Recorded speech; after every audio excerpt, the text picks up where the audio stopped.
During the lead up to the 2020 election, for months and months, we all watched as big tech colluded with certain political elements, making sure that things that would harm Joe Biden did not get out there, that those things were censored, that those things were sometimes even removed completely from different platforms. And now finally, 2 years after the fact, people are even admitting this, like Mark Zuckerberg. Mark Zuckerberg admits that Facebook suppressed the Hunter Biden laptop story ahead of the 2020 election. And wouldn't you know, the reasoning that Zuckerberg has going forward is he's saying the FBI warned him. The same FBI who's caught up in this Trump raid of Mar-a-Lago, the same FBI who has lost completely and totally the faith of the American public. We saw this happen in real time as that bombshell, that Hunter Biden laptop story that should have been so incredibly damaging to then presidential nominee Joe Biden was swept under the rug. They did everything they could to strangle this story.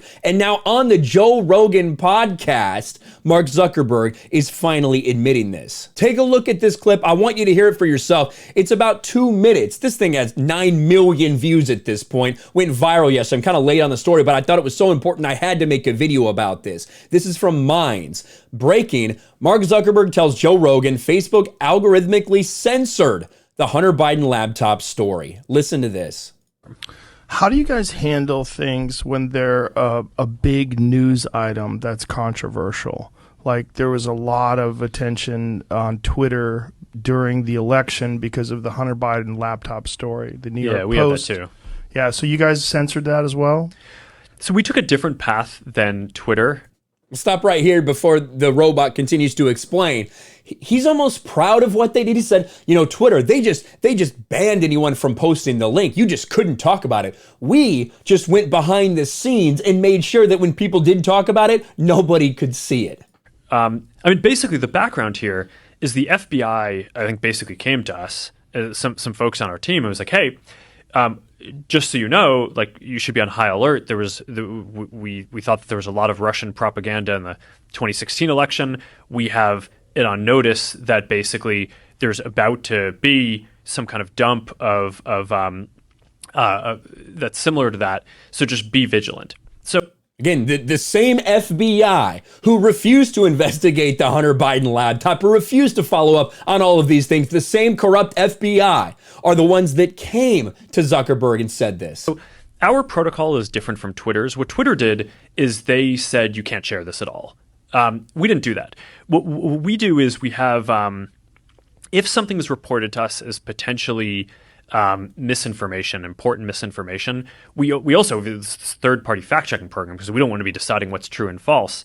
And for I think it was 5 or 7 days when it was basically being determined whether it was false, the distribution on Facebook was decreased, but people were still allowed to share it. So you could still share it, you could still consume it.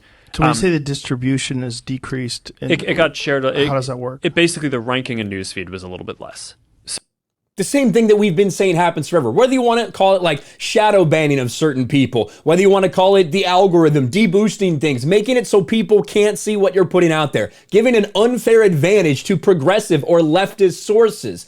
That's what's happening in terms of the Hunter Biden laptop story from Facebook themselves. Mark Zuckerberg admits this at the direction of the FBI. So fewer people saw it than would have otherwise. So it definitely... By what percentage? I don't know off the top of my head, but it's meaningful. But I mean, but basically a lot of people were still able to share it. We got a lot of complaints that was the case. Obviously this is a hyper-political issue, so depending on what side of the political spectrum, you either think we didn't censor it enough or censored it way too much. But we weren't sort of as black and white about it as Twitter. We just kind of thought, hey, look, if the FBI, which I still view as a legitimate institution in this country, it's like very professional law enforcement, they come to us and tell us... I wonder if he's in the minority or majority right now, especially with all of this stuff going on with the Trump raid. That we need to be on guard about something, then I want to take that seriously. Did they specifically say you need to be on guard about that story? No, I don't remember if it was that specifically, but it basically fit the pattern. This is Mark Zuckerberg admitting that the FBI or that Facebook does exactly what we've been saying, that they play these political games. I wonder how many stories, how many bad stories about President Trump, how many misinformation stories out there, how much propaganda was out there, how much lies and bullshit have been out there about Trump have they censored? The real answer is none of it. None of it. They run all of that. They boost all that, no problem. But when it comes to something that could potentially change the outcome of an election or something in the aftermath of the election that could potentially change how people view the validity of that election, those things immediately Facebook will censor. They will deboost. They will algorithmically deboost so that people can't see these stories. Disgusting behavior, but this is the relationship between big tech and some of these government officials, some of these people in power, whether they be officially in power or not. This is what we've been saying happens then in light of everything going on with the FBI right now. For Zuckerberg to say, yeah, the FBI came to me and said there's going to be a lot of these types of stories out there. You better watch out. And then he does exactly what they want him to while they fail to follow up with Hunter Biden's laptop. Sure makes you wonder, doesn't it? This is absolutely ridiculous. Let me know your thoughts about it in the comments below. Smash a like button, subscribe to the channel, ring the bell for notifications, share this video out there, and I'll talk to you later.